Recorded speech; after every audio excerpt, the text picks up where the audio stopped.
Special guest is Jazzzelle, R&B urban music singer-performer. We will discuss her singing career, making the most of the available resources in your city, and her thoughts on getting performers in your city to collaborate for the benefit of everyone.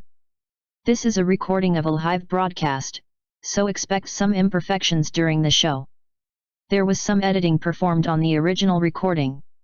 Enjoy the show.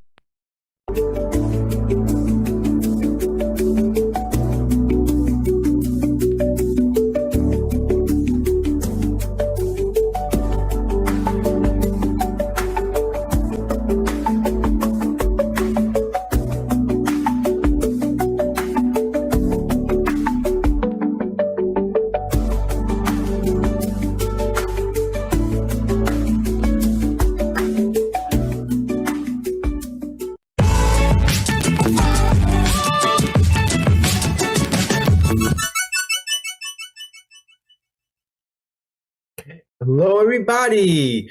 It's the Supporter #Creatives podcast. My name is Alan Greenstein. I am the founder and producer on Supporter #Creatives.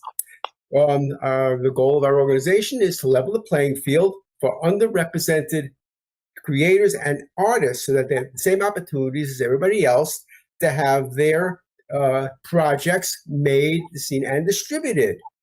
I'm also on the board of directors of the Bella Levy Foundation. The goal of the Bella Levy Foundation is to fight human trafficking and to provide a safe haven for its warriors. I'd also like to say hi to people watching this live, as well as those watching the replay. So I am so excited today. We have as our guest Jazzzelle, R&B urban music singer and performer. So Jazzzelle, welcome. And why don't you give yourself a brief introduction and we'll be on our way. Well, thank you, Alan, and thank you for having me today. My name is Jazzzelle. I am a R&B hip hop artist, and that's my brand of urban music. I perform in concerts, musicals, and in theater. I also host and MC events. You can check me out on all social media platforms by going through my website, which is jazzzelle.com. That's JAZZELLE.com, and that's 3 Z's. Yeah. Okay. Thank you. Why don't you give us our origination story? How did you get started, and where did you get started, for that matter? Oh my gosh, that is a long story, but it's really short too. In the sense that I started singing when I was a little girl, and I was always into music. I also perform more than singing. I have done some instrumentation, and I actually performed from school to performing at church choirs and church functions, galas. I was a part of a choir, and we went around all over the city, and this is Washington, D.C., and performed. And as I got older, I started expanding more beyond the Washington, D.C. area, not only performing as a solo artist, I also perform with other people.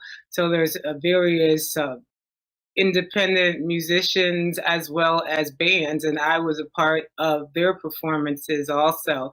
And that's pretty much the same story now, except that I'm more focused on my solo career now. I still do collaborations with other musicians and bands. I also have done collaborations with people in the dance theater area as well as the traditional theater.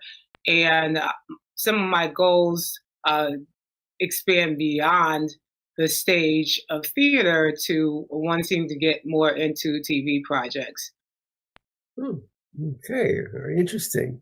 Tell us about the importance of getting out in public and being seen in person, I guess, as opposed to, let's say, having just like a social media presence. Yeah, that's very important. For me, it's been about people seeing me sing and wanting me to sing more. So I might be at a function or an event where people have hired me to perform. And a lot of times when people actually see you in person, it's a lot more impactful than just being on the screen on someone's computer or someone's device. Yeah. And what is your process? How do you go about finding the places that you can perform or make your appearances, whatever it is, out in public? Well, there's many different ways. The most common way is actually people find me and ask me to, hey, ring, ring, hey, Jazzzelle, can you perform? And that's what usually happens. But I have done marketing strategies, everyone known to mankind. I actually, no matter how I had to get around town, whether it was bus, train, or car, and let people know what I'm doing. So that's actually something that I've done. But all that stuff starts to pay off, and people start contacting you also.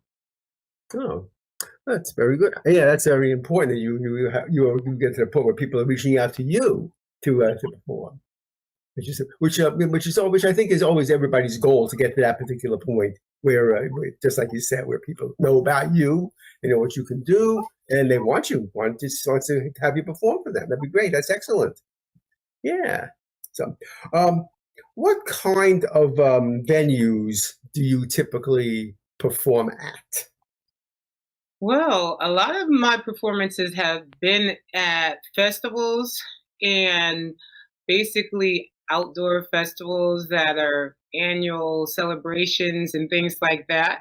But I've also expanded to a restaurant type of theater settings, as well as another area that I hadn't done a lot in was actually bars. I did some of those. I think you were at some of those performances. Yes. Yeah. So that was very interesting because that was my first experience. But I've done so many different types of performances throughout my career, including people's birthday celebrations or annual celebrations, like somebody's 10th anniversary of their company or something like that. I've also performed on radio and wow. Yeah.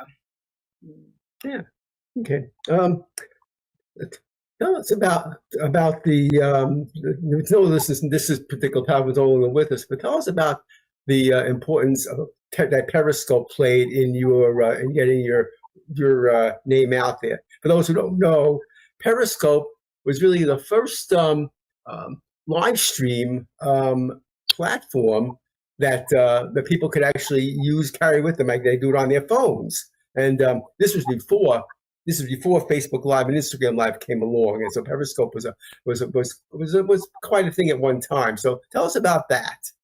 Oh, that was amazing. It was like an era. Unfortunately, that ended in about 2023 or something. Yeah. Anyway, Periscope was a live stream platform. You would get on, I would get on, and I would have a show every single day of the year, sometimes 3 times a day, because I was loving it so much.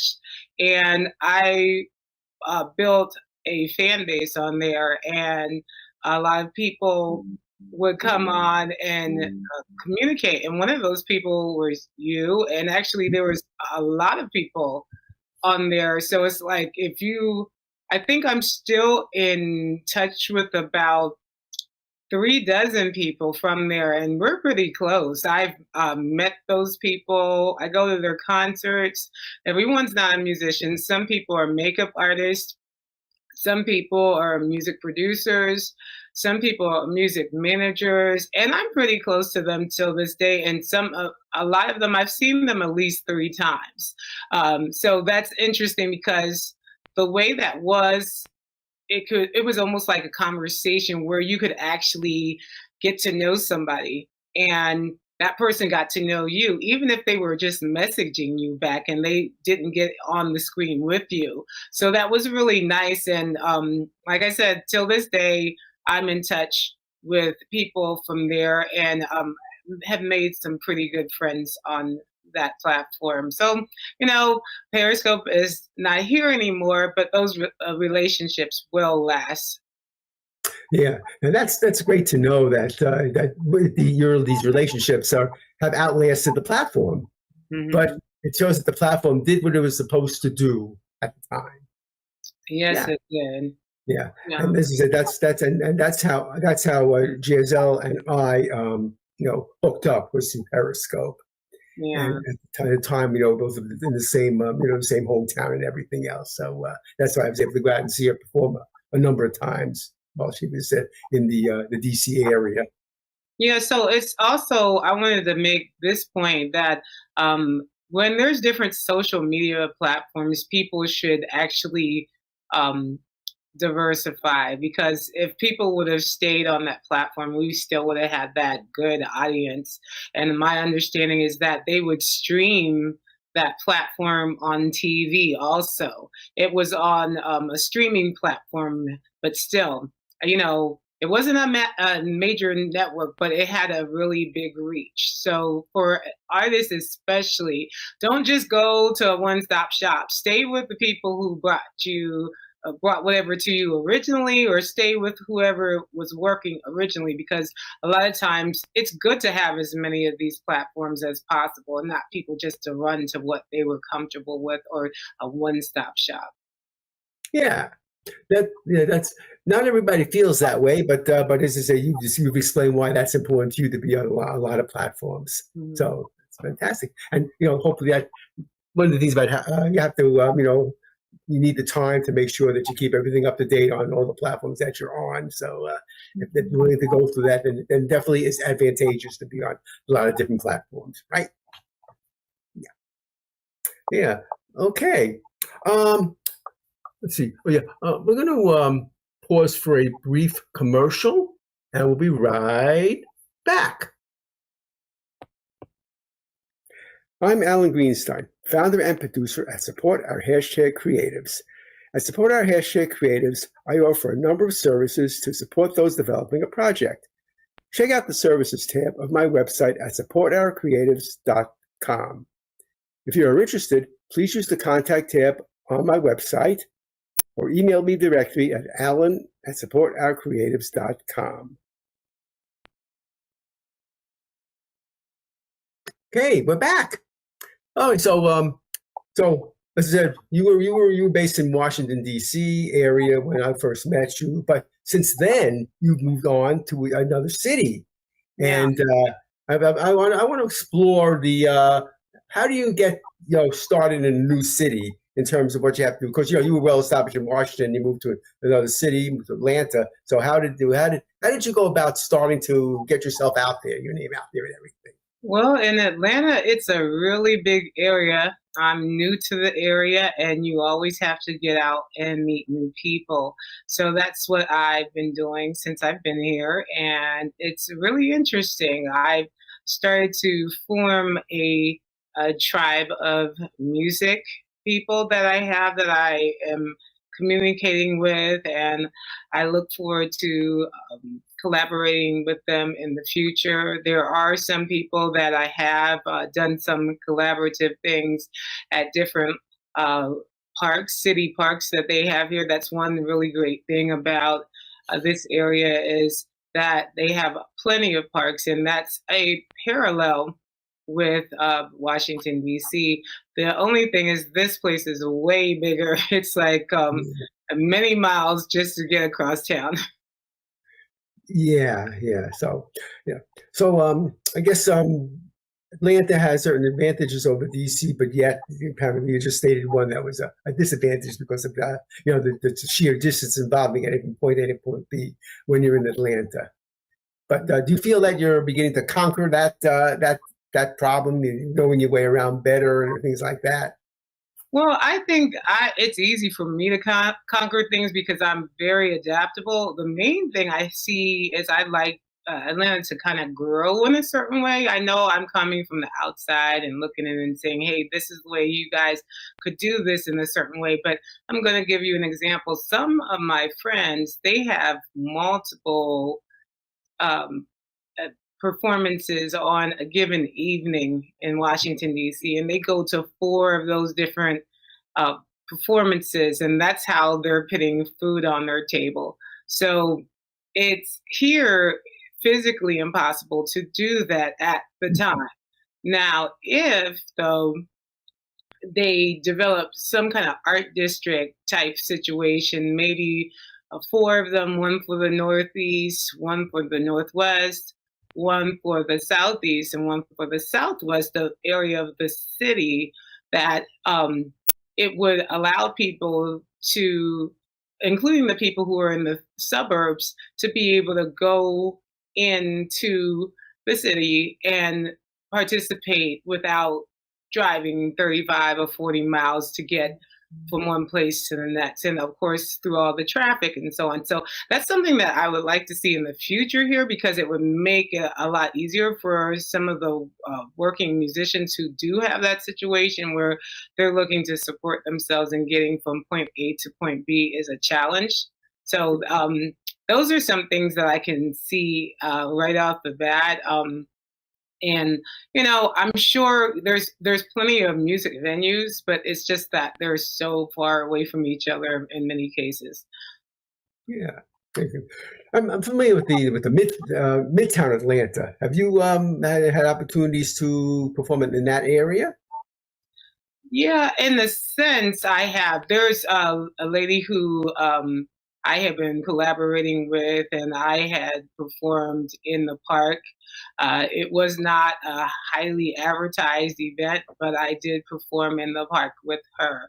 And it was really, really a fun thing to do because, again, like I said, I like parks, and I like being involved with other artists too, and kind of coming together and making something new. I've always liked being very creative, and that just kind of like feeds that need to be able to be creative. So, what degree of success have you had in finding a support group and collaborators in Atlanta? Well, when it comes to the support group, there are some singer-songwriters that get together throughout the month, and they kind of meet and greet each other and sing together. And basically, this is something that helps us feed our creative juices, so to speak. So we're actually able to go and kind of like feed off of each other's energy. And that's something that an artist needs. Artists needs to be around other artists and say, hey, well, this person's similar to me, and just create and have that process going. So new projects can come, maybe things like new recordings or collaborative projects that will end up on streaming or end up on a physical CD. Some people think it's old, but hey, that's our merch. For a lot of us independent artists, Yeah. That's something for us to be able to sell when we're at a concert, along with our T-shirts and on and on. Yeah. So, what made you decide to relocate to Atlanta? Well, it's just basically family. That's why I relocated, and it was not a career decision, and basically how can I put it? I'm wondering at this point, I have a lot of work to do because I did do the move, like you said, because I was more established in Washington, D.C. So one good thing though about the area is that there are a lot of productions going on, and there are a lot of how can I put it? Not just in the film area, but there's a lot of people who have studios down here, and I'm looking to get connected with people who have the music studios and maybe work on some projects. I have not worked on any recordings to be streamed yet at this point, but I do look forward to it. It's basically been live radio recordings that I've done back in the Washington, D.C. area, as well as recording to be synced with a TV show. Those are the things that I have been doing so far in the recording area, and I'd like to expand and release some original music. Oh, okay. Yeah, fantastic. Yeah. So, do you have any specific venues in mind or let's just say music recording companies that you're interested in?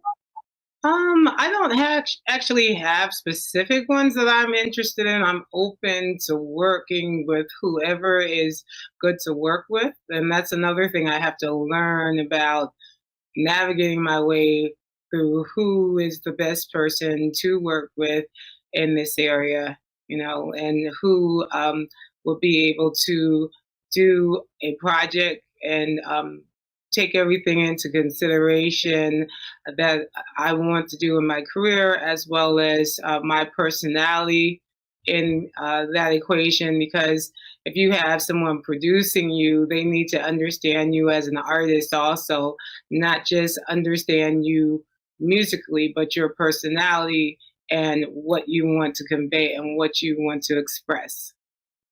Yeah. So I guess the advantages of being in Atlanta versus Washington, D.C. Some of the advantages, I'm not sure yet. I haven't found those out yet. I have to figure it out.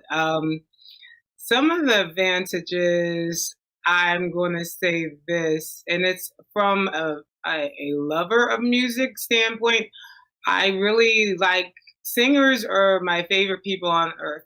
People say, who's your favorite singer? But I listen to hundreds, if not thousands, of singers and enjoy every part of their voice and what they're doing. So this is an area where they have a lot of venues that bring all different types of artists, from the big arenas to amphitheaters and to neighborhood locations. So it's a really good thing to be in an area that I can still, see and get my music fix on a regular.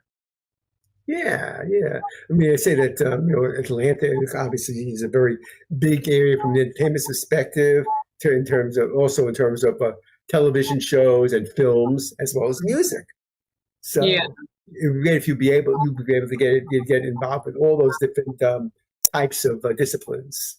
Yeah, and actually, I have looked into some with dealing with film and TV, syncing music to TV shows, and that would include anything from soundtracks to independent and major films, to also doing a song for maybe a commercial or TV show. So those are things that you can do also, which are more behind the scenes, because many times people don't necessarily know, unless they read all the credits on the film, who that person is who fit the music together. And especially in commercials, they don't. But that's an area that's big here because of all the media companies.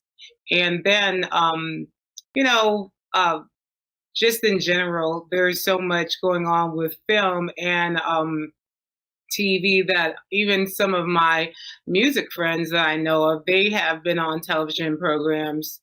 They have also been in movies. In fact, a lot of people that I know of that are actually, believe it or not, originally from Washington, D.C., are in film and TV. And they actually, a lot of them are singers also, or musicians. And they're located in DC, Atlanta, as well as Los Angeles. And they're, even though they're a singer or a musician, they're also in these areas too. And personally, I am an actor too. So that's something that I was looking into, getting into acting more and getting into theater more here in this area.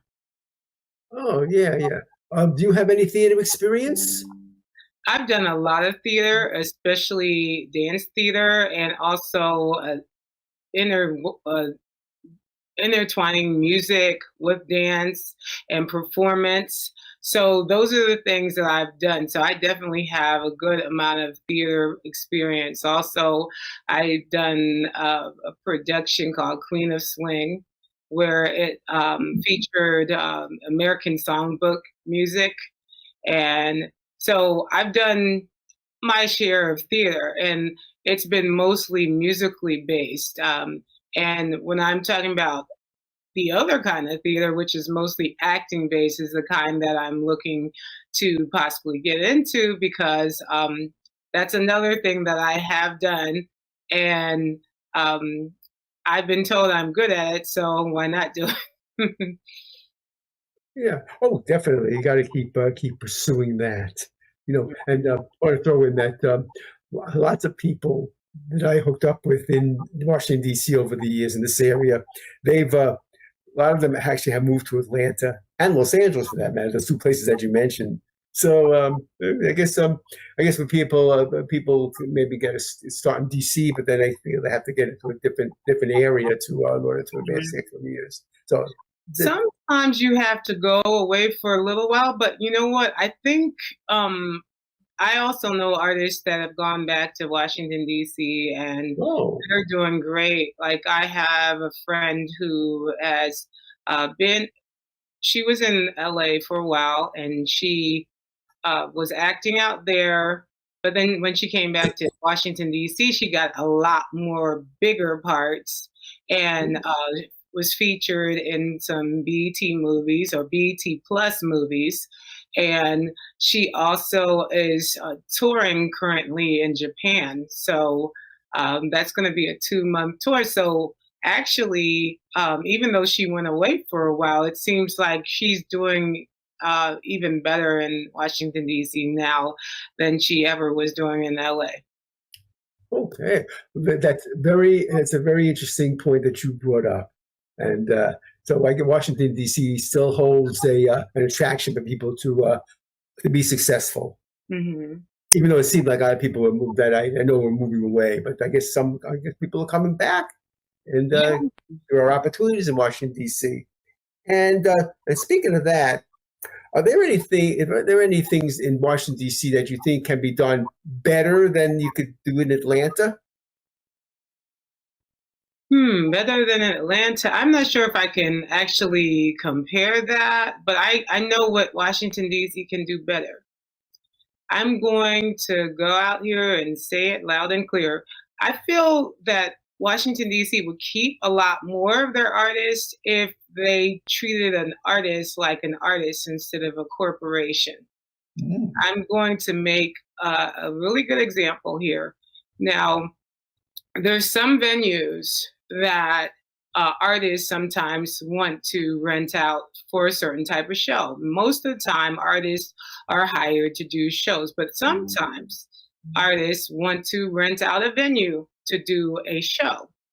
Now, or some type of performance, whether it be acting, singing, dancing, a musical. But anyway, many times the individual artist is treated like a corporation, meaning they're charged corporate prices. And then there are these big organizations, some of them that have an executive director that's paid $150,000 a year and has 50 to 100 employees. But that organization gets a way bigger discount than the artist does. So let's say the nonprofit organization gets to pay $500 to rent out the venue, but they're telling the artists they have to pay $2,500.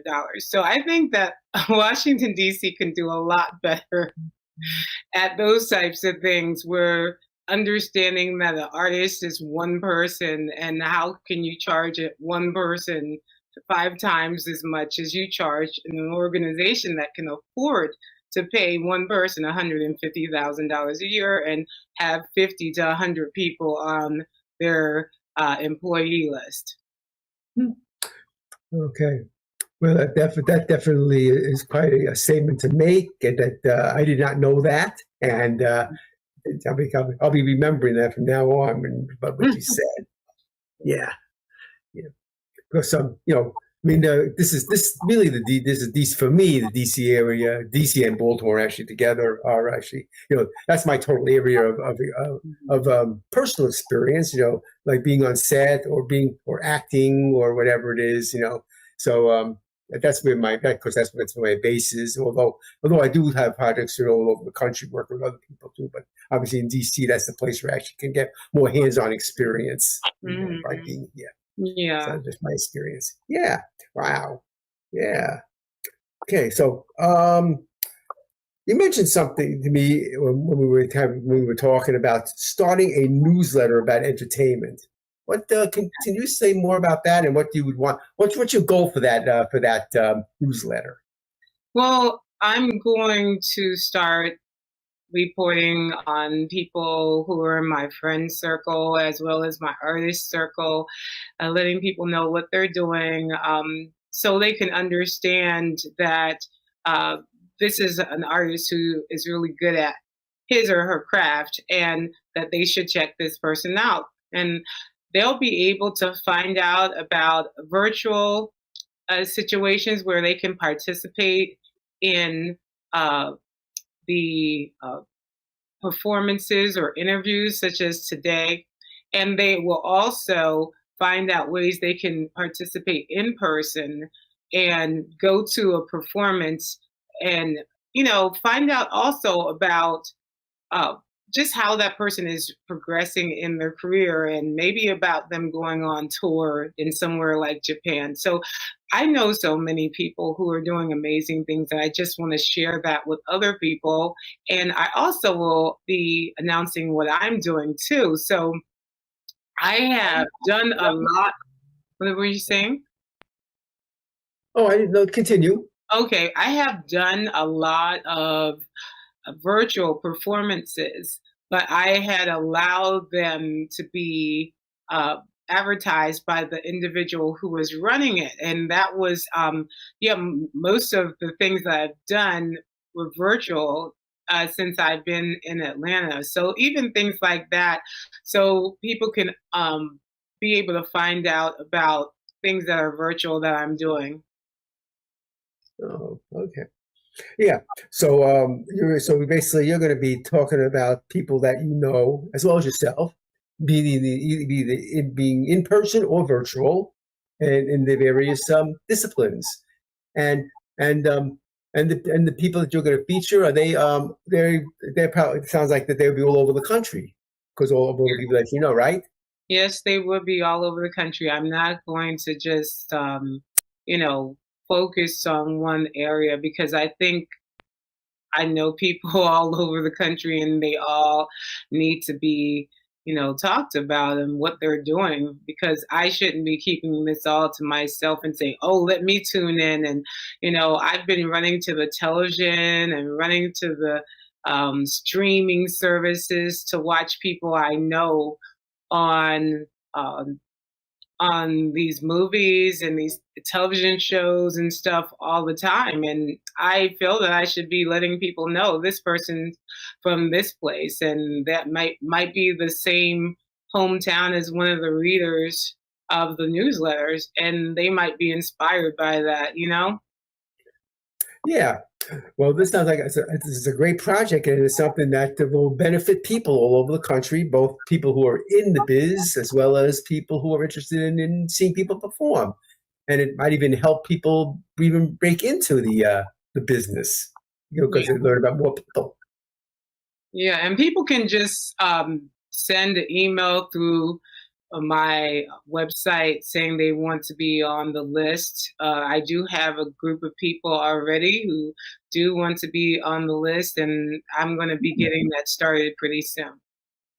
Okay, so that's the Jazzzelle.com you're talking about. There's a link to be able to sign up for your for this newsletter that you're talking about. Yeah, it's not. There's not a place that says sign up for the newsletter on there yet, but there's a place that says contact, and you can just send an email and say email list or newsletter, and That way you'll be able to get the information. Because I Oh, was saying fantastic.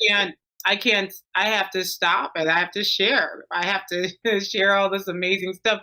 I have a friend that's in Japan now doing amazing stuff. I'm definitely going to be sharing this. Yeah. Well, I think that's a great attitude that you have. You know, while you're going to get yourself, let's say, going again in Atlanta, you're still interested in spreading the wealth and letting people know about the people that you know. Mhm. Yeah, I think that's great. I'm looking forward to the newsletter. See what's going on with that. Me too. Yeah, yeah. I'm sorry. And let's see. I mentioned about finding a support group and collaborators. So have do you have regular meetings or with the people that you're hooking up with in Atlanta, or how's that? Well, basically on Mondays they have a meeting, and it might be like once or twice a month on a Monday, and people just get together and have a great time and sing together and so on. So that's something that I have been involved with. But I've been actually trying to do other things. Actually, tonight I am missing that now as we speak. But I have had other things like a film festival was another night. So I have not made it to every meeting, you know. So I would like to go more often, because some months I do miss, and but they're doing amazing work. Yeah. Well, I know that you're going to try your best to be a participant, and it sounds like a great thing having the people like-minded people getting together like this. Hmm. Yeah. Yeah. Right. Yeah. And once again, people will find out about what you're going to be doing, what you're going to be performing, what other people are going to be performing. So this is going to be a great thing. Yeah, and I will include whatever artist it might be, even if it's not the traditional artist, as long as the person's in entertainment. Yeah. I had a friend who was a makeup artist, the late AJ Crimson, and he did some amazing work when he was on this planet. So, I mean, I had said, I really want you to be able to do something at Tyler Perry Studios, and he did actually end up working on Wakanda Forever. So that was something that I would have announced if, my newsletter was out at that time. So, I mean, just like now, same thing now, me putting out a newsletter is going to encompass entertainment and different areas of entertainment. Okay. Okay. So basically, you keep having people all the different disciplines, whether it be above the line or below the line, behind the scenes or in front of the scenes. Yeah. Anybody, as long as they're in entertainment. Well, that's good. This way, people will get to know about what the different people do in the in entertainment. So that's a great idea. Yeah. Okay. So we are going to have another brief commercial, and we'll be right back. I'm Alan Greenstein, founder and producer at Support Our Creatives. If you make something, albeit make a movie, start a business, write a book, make a physical product, run a nonprofit, promote people, are a songwriter, etc., you too are a creative, and I would love to have you be a guest on the Support Our Creatives podcast. If you want to be featured on this podcast, please use the contact tab on my website at supportourcreatives.com or email me directly at alan@supportourcreatives.com. Okay, we are back. So, do you have any advice for those who would like to emulate what you do? Wow, it's a lot of advice. I could go on forever with this advice. But anyway, I would first off say make sure you get trained very well in what you're doing so you can be really, really good at something in your field. Okay. Remember, I was talking about all the hundreds, if not thousands, of singers. I really like, they're all good at doing something with their voice. It may be different in each case, but they're all really, really good at singing in a certain way. Okay. So, likewise, I would encourage people to go get training. I remember there was this man that asked me to listen to his daughter's music, and my first thing is that she needs to get training. And I was asking, is she producing and writing this song also? Also there's training for that too. And so you can learn the music and learn how to express yourself in the most effective way with technique behind it. So that's first off. And then second, I would say make sure you don't stay in a silo. Now, being an artist takes a lot of time where you're just by yourself, because you have to rehearse, you have to study your music or whatever discipline you're in. A lot of times you're just by yourself, period. So you have to come out of that shell sometimes and go out into the streets and meet people, especially other artists just like you, so you can have someone to relate to, so you can have someone to collaborate with, and so you can get out there and produce a finished product, whether the finished product is a show on stage or whether it's a MP3 or whether it's a film. That's what happens. You can't do everything by yourself. Now, some people, they'll play 10 instruments and they'll sing on the tracks and everything, and they'll produce and try to mix and master. And that is something you can do, but it's a lot easier when you have other people doing it. And everyone, of course, doesn't have all the talent to do all those things. So it's probably best to find someone to play each instrument that needs to be played, and your project will get done quicker. Instead of it taking maybe 2 years, it can take 3 months. Yeah. That's some great advice that you gave people. You can't necessarily do it all by yourself, and you have to be dedicated enough and trained for what you want to do. Make sure you can do it. Yeah, right, fantastic. Yeah. So, okay. How can people get in touch with you? Well, people can get in touch with me through my website. That's jazzzelle.com. That's JAZZELLE.com. That's 3 Z's. And also, I have social media. So you can go to the homepage of my website and click through to all my social media platforms. I'm on TikTok, I'm on Instagram, I'm on Facebook, I'm on LinkedIn, I'm on many others that it just goes on and on, Snapchat, on and on and on. But the first ones I mentioned are the ones I'm on the most. And it's at Jazzzelle Love. So at JAZZELLELOVE. So basically, if you get to my website, you'll see everything and you'll be able to click through. Yeah, great. That's great. Yeah, one-stop shop. Go to the website and you go everywhere else from there. Fantastic. Mm-hmm. Yeah, and I'm really looking forward to, as I said, this newsletter, and I'm really excited about it. Yeah, so, me too. Me too. Yeah. Well, okay. Then, is there anything else that you'd like to mention before we wrap it up? Well, I like to mention that I'm really happy that you invited me on this interview, and I am looking forward to participating in other interviews that you do in the future, and also watching the interviews that you've done so far.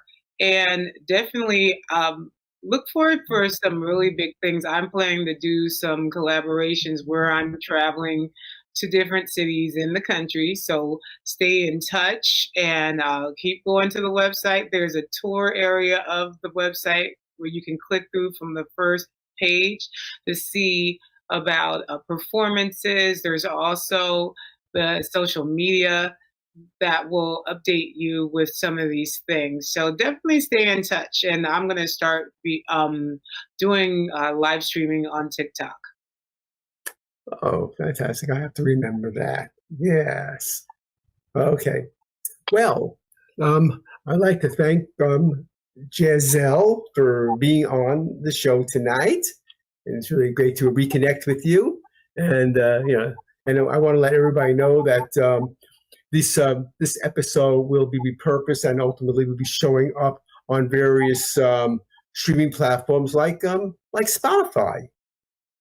So with that, once again, thanks everybody for being here, and I say good night, everybody. Good night.